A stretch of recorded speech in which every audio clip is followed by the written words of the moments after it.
जय हिंद दोस्तों। आज का यह क्लास भारतीय संविधान का महत्वपूर्ण क्लास है। आज के इस क्लास के सभी क्वेश्चन विगत PSC, UPSC, RRB group D, SSC, MTS जैसे एग्जामों में पूछे गए हैं। क्लास पूरा देखिएगा। चलिए क्लास शुरू करते हैं। परामर्शी राय हेतु मामला उच्चतम न्यायालय के पास कौन भेजता है? इसका सही आंसर है ऑप्शंस बी, राष्ट्रपति।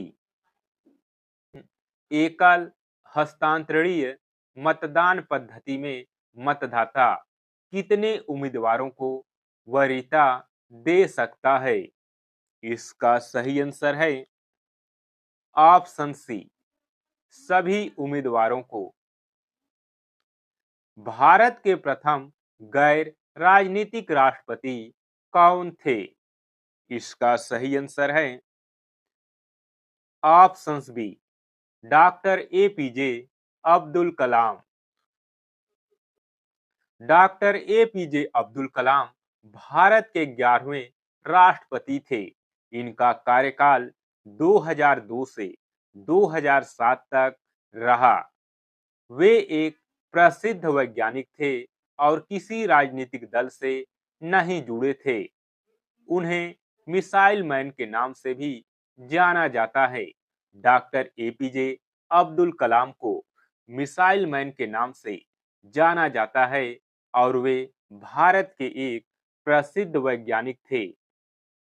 भारत में अब तक कितनी बार राष्ट्रीय आपातकाल लगाया गया है? इसका सही आंसर है ऑप्शन सी, 3 बार। भारत में अब तक 3 बार आपातकाल लगाया गया है। 1962 में चीन युद्ध के समय, 1971 में पाक युद्ध के समय और 1975 में आंतरिक अशांति पर। अनुच्छेद 352 युद्ध, बाह्य आक्रमण या सशस्त्र विद्रोह के आधार पर लगाया जाता है। राज्यों में राष्ट्रपति शासन किस अनुच्छेद के तहत लगाया जाता है? इसका सही आंसर है ऑप्शंस बी, अनुच्छेद 356। राष्ट्रपति अपना त्याग पत्र किसे संबोधित करता है? इसका सही आंसर है ऑप्शन सी, उपराष्ट्रपति। इनमें से कौन सा कार्य राष्ट्रपति के अधिकार क्षेत्र में नहीं है? इसका सही आंसर है ऑप्शन सी, लोकसभा अध्यक्ष की नियुक्ति। राष्ट्रपति चुनाव के लिए न्यूनतम आयु सीमा कितनी निर्धारित है? इसका सही आंसर है ऑप्शन सी, 35 वर्ष। भारतीय राष्ट्रपति की अधिकतम आयु सीमा क्या है? इसका सही आंसर है ऑप्शन डी, कोई सीमा नहीं है। संविधान में राष्ट्रपति पद के लिए अधिकतम आयु का कोई उल्लेख नहीं है। कोई भी व्यक्ति कितनी भी उम्र तक चुनाव लड़ सकता है यदि वह अन्य योग्यताएं पूरी करता हो। संसद के संयुक्त सत्र की अध्यक्षता कौन करता है? इसका सही आंसर है ऑप्शन सी, लोकसभा अध्यक्ष। भारतीय संविधान में कितने प्रकार के आपातकाल का प्रावधान है? इसका सही आंसर है ऑप्शन सी, 3। भारत में अब तक कितनी बार वित्तीय आपातकाल लगाया गया है? इसका सही आंसर है ऑप्शन सी, कभी नहीं।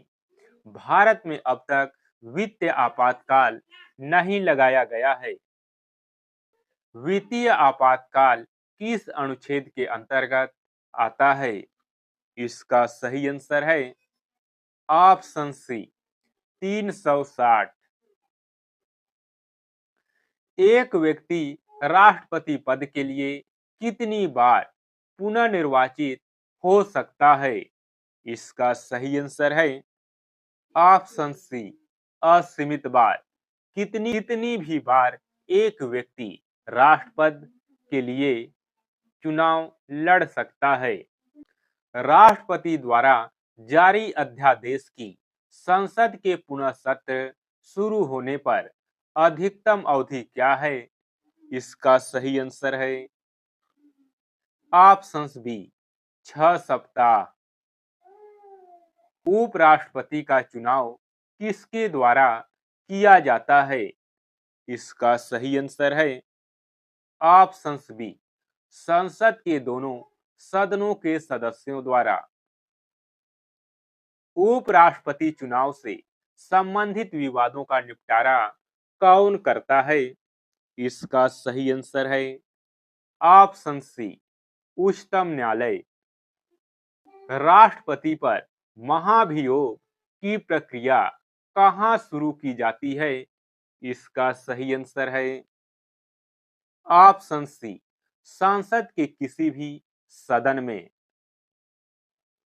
उपराष्ट्रपति को हटाने का प्रस्ताव पहले कहां पेश किया जाना चाहिए? इसका सही आंसर है ऑप्शन बी, राज्यसभा। भारत की संसदीय शासन प्रणाली किस देश से प्रेरित है? इसका सही आंसर है ऑप्शन सी, ब्रिटेन। संसद का उच्च सदन किसे कहा जाता है? इसका सही आंसर है ऑप्शन बी, राज्यसभा। राज्यसभा सदस्य बनने हेतु न्यूनतम आयु क्या है? इसका सही आंसर है ऑप्शन सी, 30 वर्ष। लोक लेखा समिति किसकी रिपोर्ट की जांच करती है? इसका सही आंसर है ऑप्शन सी, कैग। लोक लेखा समिति का अध्यक्ष सामान्यतः कौन होता है? इसका सही आंसर है ऑप्शन बी, विपक्ष का नेता। राज्यसभा सदस्य का सेवा काल कितना होता है? इसका सही आंसर है ऑप्शन सी, 6 वर्ष। सदस्यों का कार्यकाल 6 वर्ष होता है। हर 2 साल बाद 1/3 सदस्य सेवा मुक्त होते हैं। दोस्तों, आज के इस क्लास में बस इतना ही। क्लास कैसा लगा कमेंट कर जरूर बताएं। फिर मिलेंगे अगली क्लास में।